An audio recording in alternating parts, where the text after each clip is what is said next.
Le miel et le vin mélangés lui ôteront sans doute la mélancolie. La marne et la sel tout emplis de ta mixture n'y suffiraient pas pour lui redonner le goût de la joie. Rabat ton bec. Voilà plus de 4 ans que les seigneuries d'Harcourt et de Lorraine se sont entendues pour marier la jeune comtesse Jeanne d'Harcourt à René II, duc de Lorraine. Après 2 mois, malgré l'assiduité du duc, aucune descendance n'est venue. Par Dieu, comment aurais-tu pu? 2 mois en année, et sans que rien ne fasse, les médecins ont ordonné onguents, jus, poudre, filtre, pansements, décoctions pour aider Jeanne à procréer. Et moi, pauvre lourd, je me suis échiné à sarcler, planter, miner, pêcher des carèmes simples, censés renouveler nous-mêmes.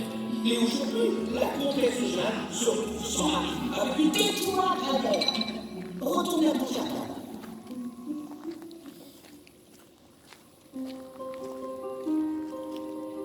Malgré sa mauvaise langue, Gravert avait raison. Angèle sait bien que je n'ai pas tort. À moins d'un divin miracle, rien ni personne n'aurait pu guérir notre petite comtesse. Comment d'ailleurs pouvait-on réparer ce que la nature avait si fort et si mal nommé? Après 6 mois de mariage, le ventre de Jeanne restait aussi plat que la paume de Marie. On fit alors venir à son chevet bonnes femmes et médecins plus ou moins renommés. Contre l'infertilité, il faut lui donner des tisanes d'aubépine, disait Marie. Et j'inaugurais les carrés de sable en y plantant de l'aubépine. Pour favoriser la conception, il n'y a que la mélisse, disait une autre. Va de la mélisse. Et selon les ordonnances de chacune et chacun, on lui fit donner aussi du romarin, du basilic, Du trèfle rouge en quantité et des feuilles de framboisier. mais la plus superbe. Et rien n'y fit. Au bout de presque 1 an, pour contenter la pressante demande de 2 grandes maisons du royaume, le roi Charles fit venir ses 3 médecins personnels auprès de la comtesse et du duc. Le premier recommanda aux époux de chacun prendre de la verveine pour tonifier les organes et du bouillon blanc pour fortifier le cœur. Tous 2 souffrant de vives douleurs, il ordonna à l'un les onguents de guimauve. À l'autre, des compresses d'aguilles-mille-feuilles. Et dans mes carrés, je jouais donc de mon dortoir. Le second, en grand sage, prescrit de la valériane pour apaiser les humeurs nerveuses de chacun. Et de l'antipiquante pour parfois les réveiller. Quant au troisième, il décréta tout de bon qu'il n'y avait que la sauge qui s'ouvre et guérit tout omino et garantit ainsi la prospérité d'une belle descendance. Ainsi soit-il, j'agrandissais mes carrés et tout cousu d'écus, nos royaux carabins repartirent vers le Louvre. Seigneur Marie-Joseph, que n'a-t-on donné à tout cela des compresses de camomille, des grandes périnoines pour leur ouvrir les yeux? Arrangé par mes amis, ce mariage infertile avec Jeanne m'éloigne de celle que j'aime. Voilà en vérité ce dont se plaignait le duc. Mais les familles assourdies prirent encore d'autres recours. On convoqua alors la magie noire et certains remèdes de sorcellerie. Je préparais le carré des sorcières. Et des ombres vinrent au logis. De tous les recoins du château, il fallait d'abord chasser le diable. Il fallut pour cela force brassée d'angélique, de millepertuis et de communes benoîtes. Que Jeanne fasse un chapelet d'armoise et qu'au feu de la Saint-Jean, elle le jette pour brûler toute sa malchance. Ce qui fait aussi. La belladone exalte la petite charnelle des sorcières. Castin tient de la belladone. Mélangé à des cornets du vin, on ordonna d'en faire boire la comtesse. Les ombres du logis ne juraient que par la mandragore, qu'il ne manquait pas de faciliter un futur accouchement. Pure folie.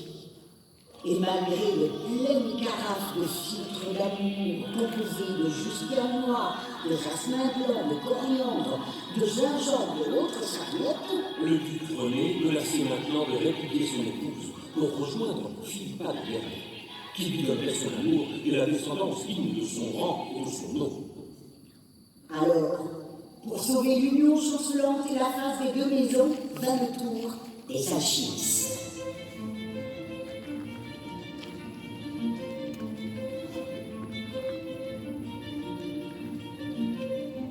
L'un était italien, l'autre avignonnais. Dans un salon rempli de grands gestes et de belles paroles, ils firent feu de tout bois pour extraire la quintessence des sables de grammaire. Ce principe est 100 fois plus actif que celui des remèdes précédemment prescrits, affirmait-il. 100 fois, 1000 fois plus puissante. Toute la quintessence du monde ne guérirait jamais. Il fallait être fou pour le penser. L'élixir philosophal, finalité de notre grandeur, guérit infailliblement de tout et apporte la perfection au corps les plus intimes. Bien sûr, l'universel panacée ne fit rien à l'affaire. Et le duc René quittait le château pour rejoindre Philippa.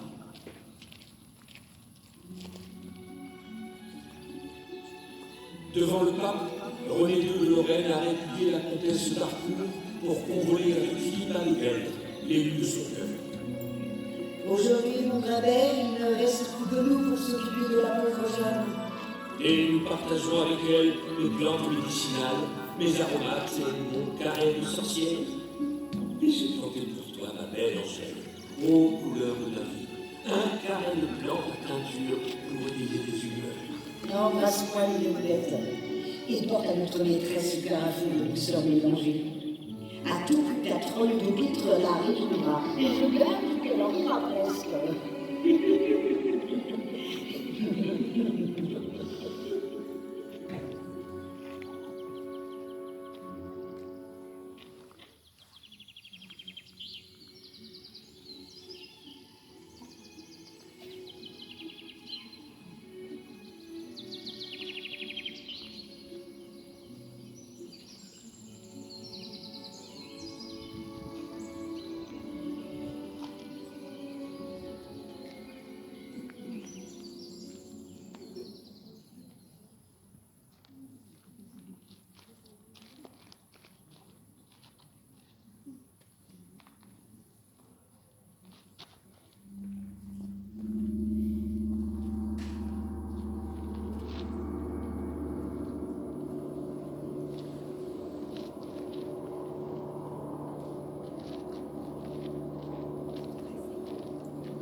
jusqu'à la fin du XIXe, le château de Blanquet fut ensuite oublié. Tombé dans un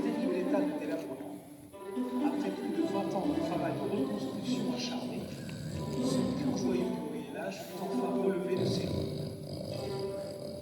Comme le disait Isaac. Mais qu'est-ce qui se passe ici?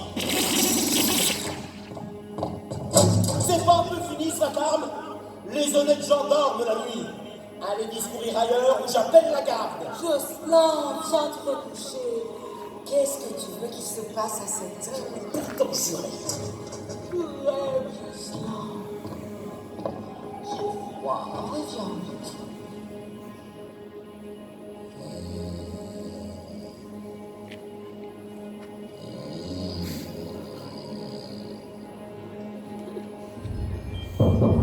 Grand Dieu, mais qu'est-ce que c'est? Ah, tu vois bien que tu Qui va? Un voyageur qui demande l'hospitalité. À cette heure? On n'ouvre pas. Par Dieu, bonnes gens, le froid de la nuit est plus mordant que les loups. Me laisserez-vous geler au pied de votre logis? Plutôt deux fois qu'une. Passez votre chemin! Et n'y revenez pas. Juste un coin de cheminée pour me réchauffer. Dégablissez! Ou je m'en vais vous réchauffer à coups de bâton. Fort bien, bonnes gens.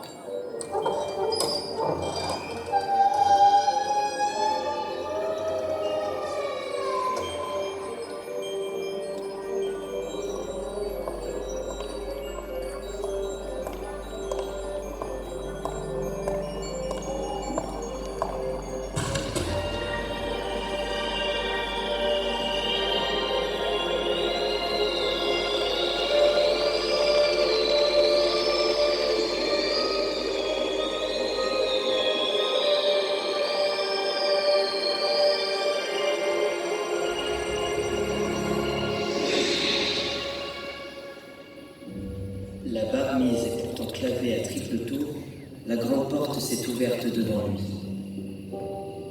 Premier miracle de cette nuit prodigieuse. La porte franchie, il a disparu dans un éclair, et dans le même instant, un arbre centenaire est apparu au centre de la cour. Un tilleul, l'arbre des sages et des magiciens. Tombés de leur lit, mon père et ma mère priaient Dieu de les délivrer du diable. Quand tout à coup, l'arbre s'est mis à parler. Je vous remercie pour votre hospitalité si spontanée. Mon Dieu, Marie, est-ce que tu entends ce que je crois? C'est le démon nous envoie Marguerite. Ni démonerie, ni diablerie. Je vous l'ai déjà dit, Marjan, je ne suis qu'un voyageur. Un peu fantasque, certes, mais honnête et droit. Comme le tronc de cet arbre qui me tient au chaud des rigueurs de l'hiver. Moi, je n'ai pas peur de vous. Et tu as bien raison. Vous connaissez les noms? Je connais tous les noms de la terre, mon bon Jocelyn.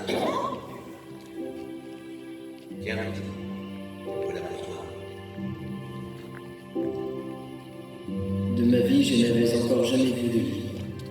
Et celui qu'il m'offrait là, jamais au grand jamais, je ne le verrai plus. Des imageries couvraient les murs et les murailles parcheminées du château, en un fabuleux recueil prêt à contenir la vie tout entière. Le voyageur transportait tous les mots et toutes les lettres, tous les savoirs et toutes les sciences, toutes les beautés d'un monde enluminé. Ce grand livre d'images contenait tout, et tout y était contenu. De la pure magie, Marguerite.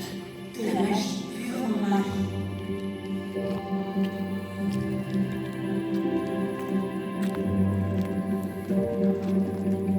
Tout cela est bien joli, mais pourquoi non? Pourquoi bien? Faites excuse, pourquoi? Mon Dieu! Vous êtes pas arrivé ici cette nuit à Blandine? Le hasard, le destin et mon bon plaisir de voir. Le monde est vaste. Non, vaste, oui. Et bien que vous le croyez. J'ai frappé à d'autres portes que la vôtre, et bien d'autres portes sont ouvertes devant moi. Le vaste monde s'est obligé à me faire à moi. Bagdad, Le Caire, Cordoue, Tolède. Il n'est pas de ville plus splendide et plus peuplée que les cités arabes. Pour prétendre connaître le monde, il faut avoir suivi les arabesques des marchands sur les routes de la soie, des épices, de l'or. L'Afrique, la terre des Afriques, ceux qui savent recevoir. J'ai vu la Libella et ses 10 églises creusées par les anges dans la roche des montagnes éthiopiennes. J'ai suivi le fleuve des fleuves, de l'Empire du Mali au royaume du Ghana. Il est encore sur la terre des monts inconnus que je connais pourtant. Pour trouver celui-là, il faut faire voile pleine ouest et toucher l'autre bout du monde. Là se trouvent des cités d'or accrochées aux nuages, des empires mystérieux blottis au cœur du forêt. Il faut courir la route australe pour rencontrer les peuples des grands océans. Ils sont nés des déserts et des forêts, des vagues et des mers. Leur vie, disent-ils, ne dure que le temps d'un son. Au jour où ils s'effacent, et comme les étoiles, renaissent du crépuscule.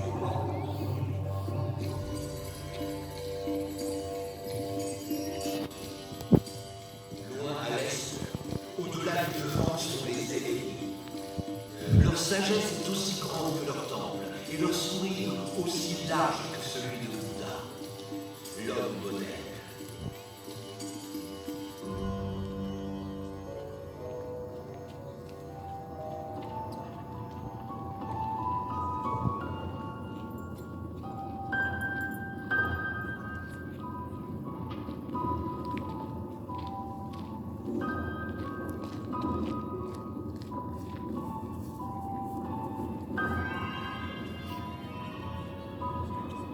Jusqu'aux extrémités orientales, j'ai suivi Marco Polo sur les terres du Grand Khan. Comme lui, j'ai vu de mes yeux vus tous les dragons de l'Orient, les licornes et les éléphants blancs, les cyclopes et les hommes sans tête, les géants nigéristes et les femmes de pierre. Toutes ces merveilles décrites par lui dans son monde de vision constante.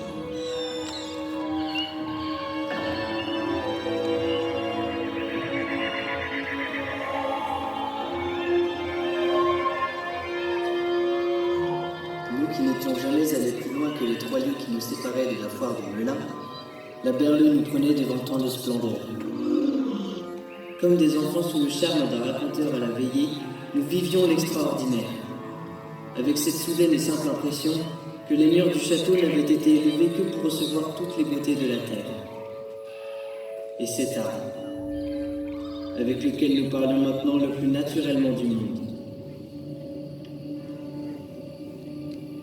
On dit que les hommes n'ont pas la même couleur. Il en existerait même des noirs. Il en est. Oh, comme d'autres sont jaunes ou rouges, ou d'autres de sang mêlés qui font encore d'autres nuances. Mais finalement, les hommes ont tous les mêmes couleurs, celles de la terre et du cœur.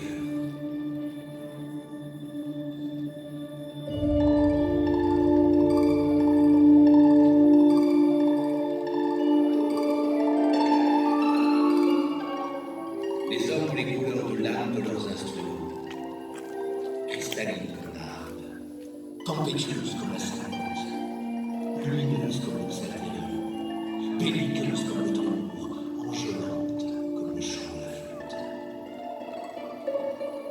Les hommes ont la couleur de leur musique.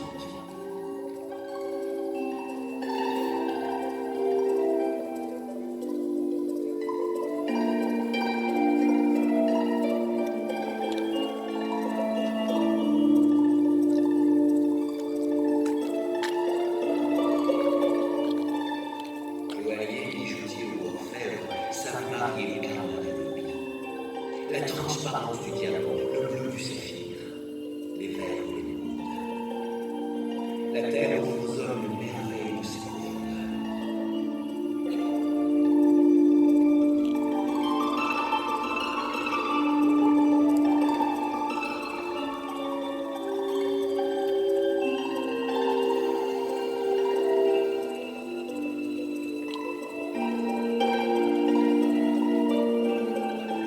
En attendant, nous, pauvres gens, faisons bien pas la figure devant toutes ces splendeurs. Peut-être bien qu'un jour, Attends d'abord que les boules et les dents, garçon. Vois-tu, messieurs monstrueux, qu'un jour nous puissions orner les murs de nos réduits des tentures qui sont réservées qu'au logis des seigneurs. leur laine en est si douce, si chaude et si soyeuse. Et les tisserands ont tellement de talent. Un jour sur mon petit, tu tomberas sur les murs de ta demeure les chefs-d'œuvre des maîtres flambiens et des tisseurs du Nord. Il n'a jamais vu de ses guidois. Mais oui, il s'est révélé. C'est bien plus qu'il n'en faut pour être déjà riche.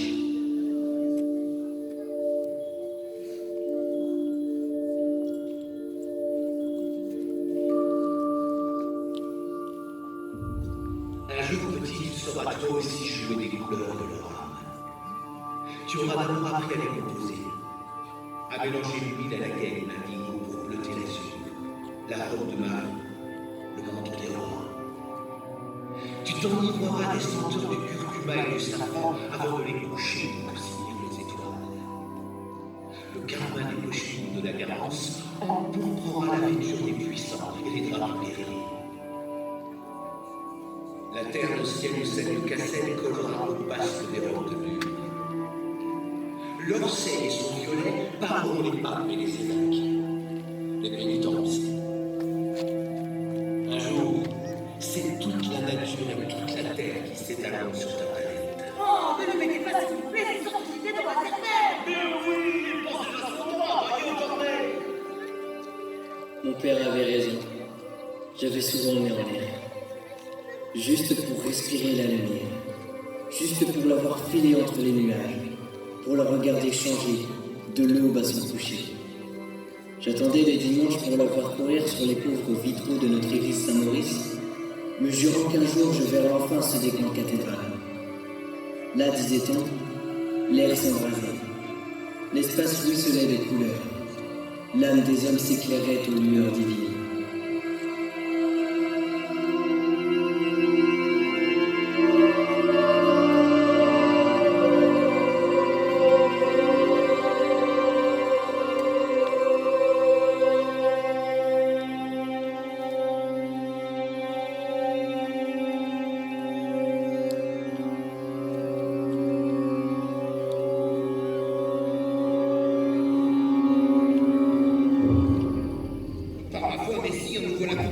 Qui partant de beauté et de splendeur, mais notre vie, à nous. Il faut voir tout cela.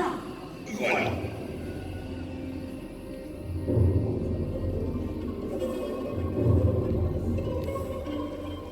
Plus tard, on dira de ce temps qu'il était d'ombre et de lumière. Si on dit qu'on s'y ira.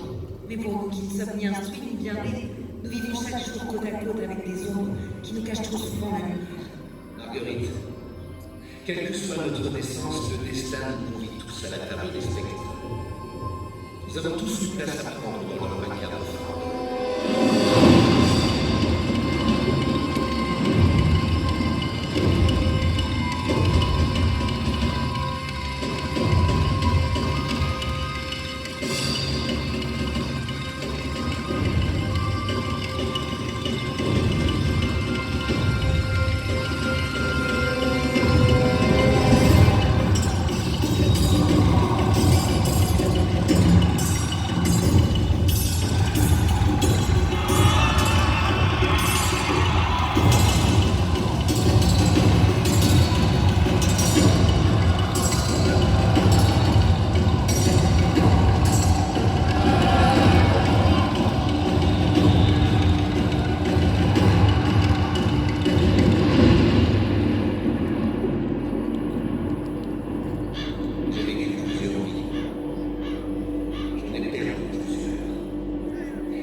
Partagez le même songe que celui du Saint-Jean. L'Apocalypse.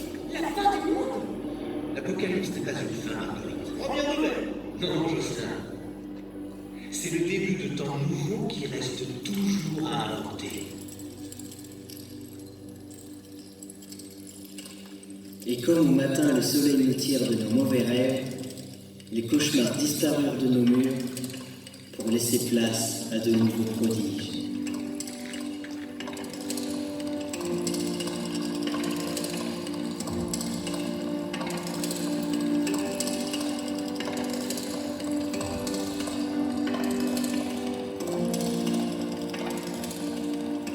C'est maintenant qu'une grande suscitera au ciel entre la terre et les étoiles.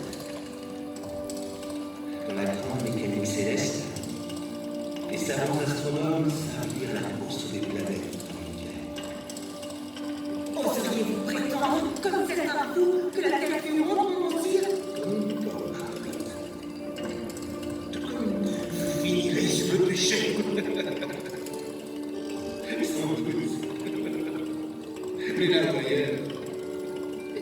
que des machines savent toujours compter les heures? Parfaitement petit. À la minute près. Il suffit d'en remonter la main.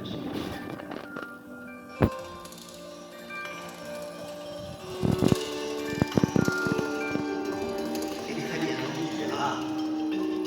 Un autre qui se réunit sur le délaisse. L'imprimer repoussera la nuit de l'ignorance, et sa lumière brillera parmi les hommes. Tu verras.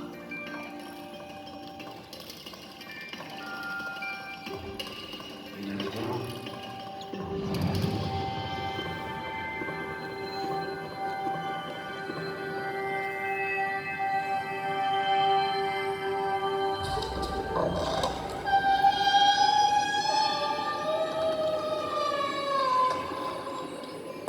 Et comme il est arrivé, il est reparti, tout enveloppé d'étoiles et de nuit.